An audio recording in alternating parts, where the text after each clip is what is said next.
Nicky, the entitled parent.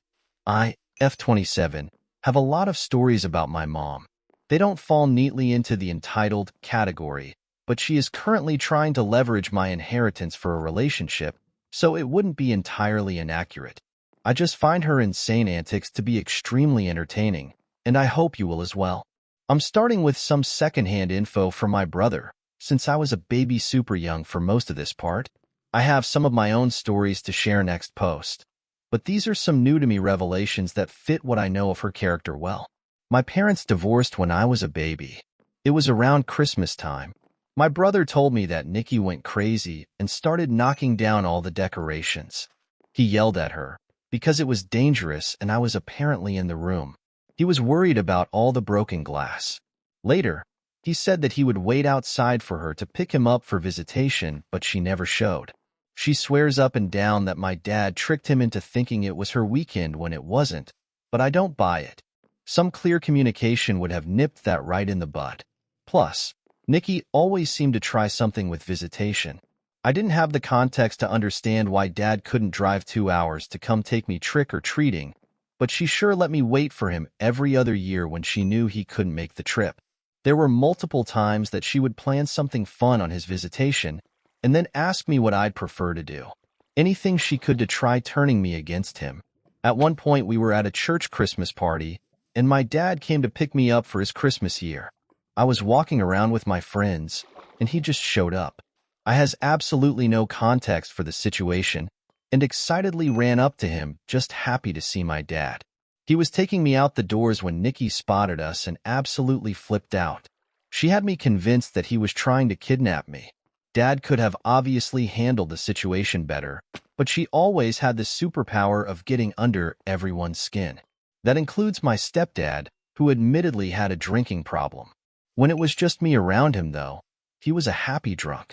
Nicky, however, loved to push his buttons. They'd get into huge screaming matches. They both threw slam things around. She threw an ashtray at him once and dented our wall. The last straw was when he threw his steel-toed boot at the ground, and it bounced and hit her. Don't get me wrong, I'm not condoning his behavior.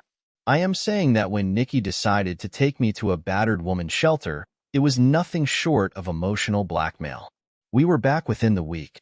Later, she asked 12-year-old me if she should stay with my stepdad. I said that I thought they would make better friends, and they split up. His drinking never improved, unfortunately. There are only 2 times I remember her going crazy on me in that time period. One was when she pushed me into a dog cage. Not literally inside of it. She just shoved me over, and I fell. I still have the scar on the back of my hand from where it caught the corner of the metal. I can't remember what she was on about at the time. It was always something with her. I do remember the other time. I was very young, but it always stuck in my head. We had went into a store, and when we came back to the car, I saw my lip gloss on the ground by my door. I must have dropped it when I got out, so I picked it up. Nicky went off and smacked the crap out of me. She threw me into the car, yelling that I'm not supposed to pick up trash off the ground. I was desperately trying to explain through tears that it was my lip gloss. Hello again, Reddit. A quick recap, in case you didn't read part 1. I'm pretty sure my mom is bipolar, and she hates the name Nicky. She split with my dad, along with my brother, when I was little. When I was 12, she asked what she should do about my stepdad, and they separated. Never did draw up the divorce papers. Something I didn't mention last time, but my dad had lost visitation rights by now. Between Nicky calling CPS every other week and a few dumb decisions on my part, she had enough to take him back to court. She convinced me to tell them I didn't want to see my dad anymore, which obviously still makes me feel guilty. When we moved out of my stepdad's house, I started to visit there instead. He was my favorite person.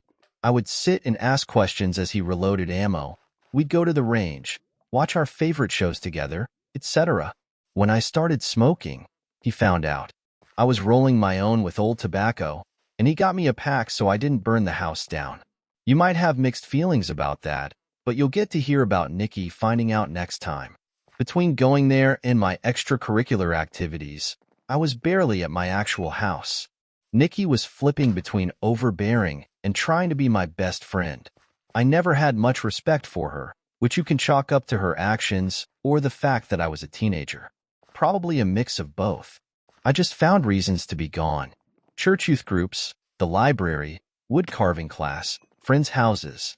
When I met my boyfriend, I would go straight to his house after school and eat dinner/watch movies with his family. Nicky was gone a lot, too. She had to get a job now that we were alone and went to college for a time. I can't remember what the job was, but I remember she came home late. I once spent a night walking around our small town, going to friends' houses and playing Xbox. When I got home, it was around 6 a.m. I started up towards bed when Nicky got back, and I just turned around and went back downstairs. She had been known to start talking to me when I was literally asleep and wake me up, so there was no point in trying. I made a 2-liter of coffee and went back out. This part of my life with her wasn't too bad. Nicky picked stupid things to fight me about. Like that time I called the cops when she took $20 I made because I wouldn't do the dishes. Never mind the fact that I made that money selling hydros to my brother. He'd moved into the duplex next to us at one point, and that became my hangout place. Most of the time, though, Nicky was trying to be the cool mom. She was very anti-establishment and would back me up anytime I had issues at school. This was also the point she became Wiccan and went off the deep end about mercury in vaccines, baby stem cells in our food, and chemtrails.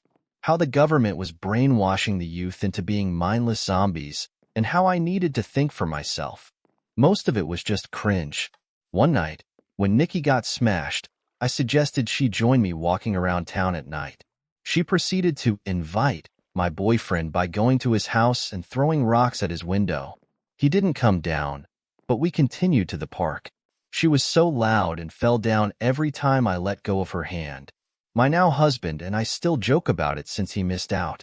Before freshman year, we moved to a bigger college town. I still visited my stepdad, and I found an MMA gym to hang out at after school. They didn't start class until 6 p.m., so I hung out with the computer club until then.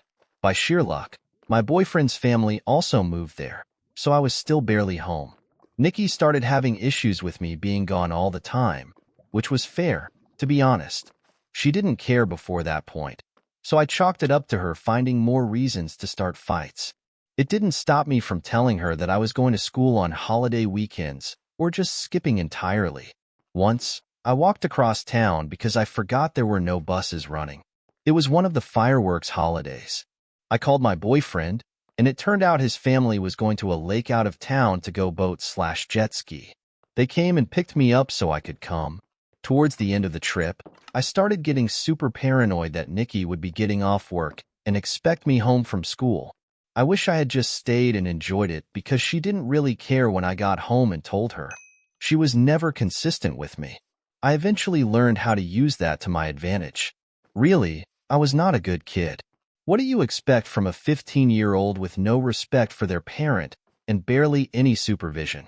Nicky told my school that I wasn't allowed to date black people, so I laughed at her for asking me for life advice as my black friend hid under the laundry in my room. I was downright spiteful. Enough time had passed that I saw her custody battle with Dad for what it was. I still believed that my stepdad was better without her, but it was clear that he was devastated. She had taught me to think for myself. All right. I thought she was the trashiest person I had ever met. One New Year's she had gone out, and so I had some friends over to drink and smoke. When she got home, she had a guy with her. She proceeded to go into my room and lay in bed absolutely smashed. I tried to get her up and out, but she wouldn't budge. She just kept telling me that she needed to lay down for a minute. I left, but the dude she brought with her went in and closed the door. I am not even going to comment on the shady consent related to that statement. My boyfriend and I got her back for sleeping with someone in my bed, though. If you thought any of this was hilariously insane, just wait until the next one. It gets so much better, or worse, depending on your perspective. Seriously, take all of this craziness and multiply it by 10. I know I didn't go into much about Nicky herself because I really wasn't around her much. There are plenty of details I didn't get into, if anyone is interested in asking. I just didn't want this to turn into my life story. Now part 3. Sorry this has taken so long. I honestly kind of forgot I was doing this. Recently, I've been dedicating more energy into my writing and spotted it in my post history. Well, if there are still people who are interested, I'll get on with it. Last we left off, I had moved to the city with my mom, referred to as Nicky for ironic reasons. She had split with my stepdad, who I would visit often back in my hometown, and things were getting tense between her and I, especially after she started dating. Let's call him Richard. He was the type of guy that said things like, "You would make a better girlfriend than your mom," and offered me a ride on his motorcycle.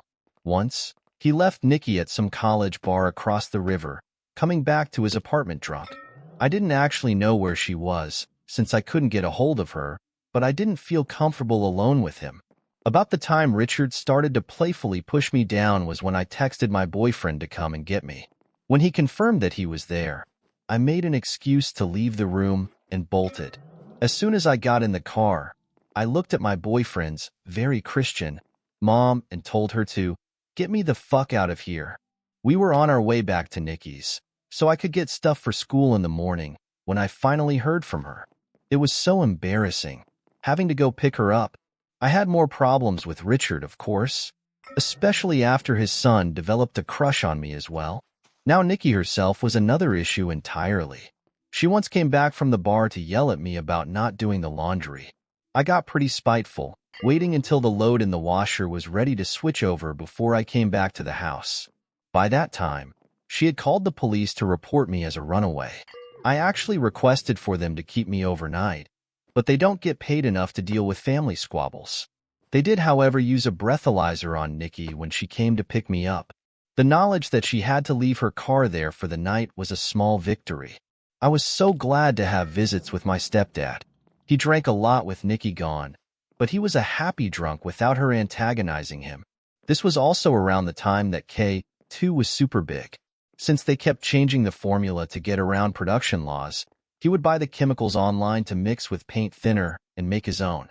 That shit was scary. I stopped dealing after an incident at school where a kid got wheeled out on a stretcher. Maybe that's what did it. Maybe the drinking. My brother and I have even wondered if Nicky would want to stop the divorce that badly. She did mention his pension not that long ago. Whatever the case, I didn't know that he wasn't sleeping the next time I got dropped off for a visit. He worked second shift, so it was typical for him to be in bed until 6 some nights. I waited until then to check on him, but I knew something was wrong before then. Can you believe that I called Nicky before the cops? For some reason, I was worried that they would find the stuff he used to make spice. They did ask a bunch of medical questions I couldn't answer, like what medications Dad might be taking. Thankfully, my grandpa had shown up by then.